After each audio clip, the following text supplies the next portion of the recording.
Good morning all. Pre market റിപ്പോർട്ടിലേക്ക് കിടക്കാം. ഇന്നലെ ഒരു CVSL നടന്നൊരു മാർക്കറ്റാണ്. ഏകദേശം ഒരു 9 ലക്ഷം കോടി മാർക്കറ്റ് ക്യാപ്പ് BSE ലിസ്റ്റഡ് കമ്പനീസിൻ്റെ വൈപ്പ് ഔട്ടായിപ്പോയി. ITC ഡീമർജർ കാരണം ITC ഫോളായി. എങ്കിലും ഈ FIIസിൻ്റെ ഭാഗത്തുനിന്ന് കനത്ത ഒരു സെല്ലിങ്ങോ അല്ലെങ്കിൽ DIസിൻ്റെ ഭാഗത്തുനിന്ന് സെല്ലിങ്ങോ ഒന്നും തന്നെ ഉണ്ടായിട്ടില്ല. FIIs ഇന്നലെ 2525 കോടി രൂപക്ക് സെല്ല് നടത്തിയപ്പോൾ DIs 5750 കോടി രൂപക്ക് ബൈ നടത്തിയിട്ടുണ്ട്. അതുമാത്രമല്ല, നമ്മുടെ മാർക്കറ്റ് ക്ലോസ് ചെയ്തതിന് ശേഷം യൂറോപ്യൻ US മാർക്കറ്റുകൾ പോസിറ്റീവിലായിട്ടാണ് റിയാക്ട് ചെയ്യപ്പെട്ടത്. അല്ലെങ്കിൽ കൂടിയും ഇന്ത്യൻ മാർക്കറ്റിൽ ഉണ്ടാകുന്ന ഏതെങ്കിലും ഒരു തരത്തിലുള്ള കറക്ഷൻ ഗ്ലോബൽ മാർക്കറ്റിനെ ഒരു തരത്തിലും ഒരിക്കലും ബാധിക്കാറില്ല. ഈ ഒരു സിറ്റുവേഷനിലും അത് തന്നെ സംഭവിച്ചു. അതുമാത്രമല്ല, ഇന്ത്യൻ മാർക്കറ്റ് റിയാക്ട് ചെയ്തതിനേക്കാൾ കൂടുതൽ കുറവാണ് ചൈനീസ് മാർക്കറ്റ് റിയാക്ട് ചെയ്തത്. അതായത് ഈ ഒരു പ്രശ്നം കാരണം ചൈനീസ് മാർക്കറ്റിൽ വലിയ ഡിവോ കാര്യങ്ങളൊന്നും കണ്ടില്ല. ഇന്ത്യൻ മാർക്കറ്റ് എപ്പോഴും ഒരു ഓവർ റിയാക്ട് ചെയ്യപ്പെടാറുണ്ട്. അതിപ്പോൾ US എന്ത് സംഭവിച്ചാലും ഇന്ത്യൻ മാർക്കറ്റ് റിയാക്ട് ചെയ്യപ്പെടും US മാർക്കറ്റിനേക്കാൾ.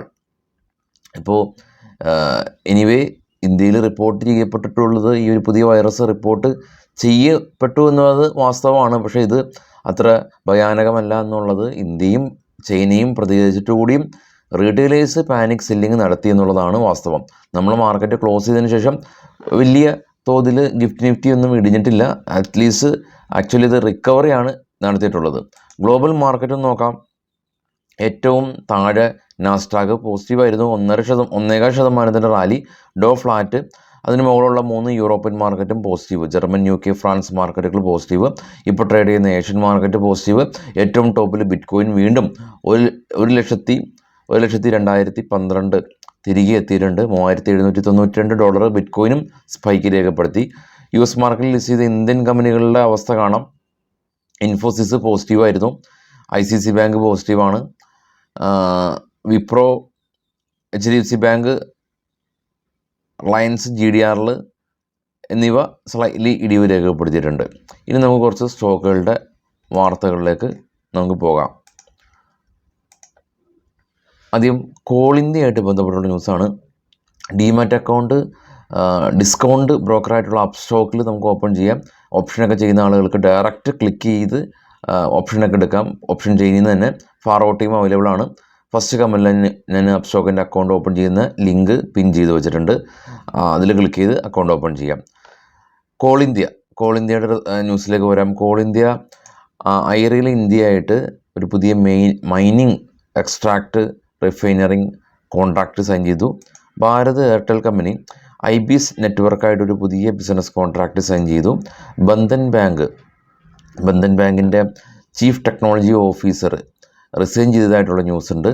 Power grid company interstate transmission order ഇവർക്ക് ലഭിച്ചു.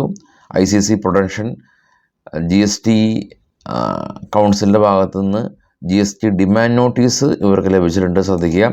കൽപ്ലിൻ പോയിൻ്റ് കമ്പനി ഇവരുടെ മെഡിസിൻ തമിഴ്നാട്ടിലുള്ള ഇവരുടെ മാനുഫാക്ചറിങ് ഫെസിലിറ്റിയിൽ US drug control authority inspection നടത്തുകയും ഇൻസ്പെക്ഷൻ സക്സസ്ഫുൾ കംപ്ലീറ്റ് ആയി EIR റിപ്പോർട്ട് കൊടുക്കുകയും ചെയ്തിട്ടുണ്ട്.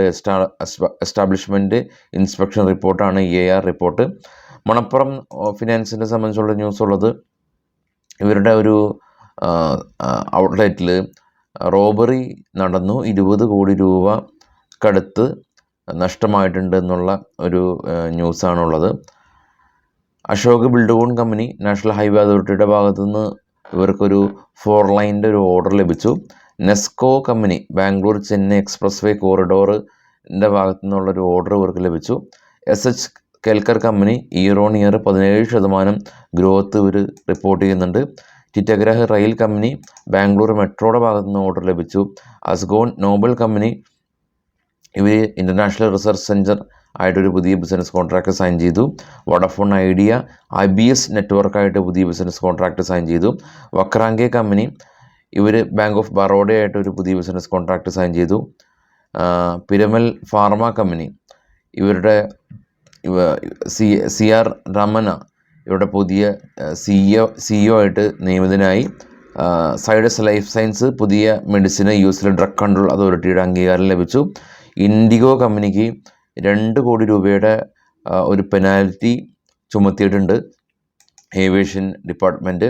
Dynamic service and security company ഇവർക്ക് 476 കോടി രൂപയുടെ ഓർഡർ കിട്ടിയതായിട്ടുള്ള ന്യൂസാണ് ഇപ്പോൾ ഉള്ളത്.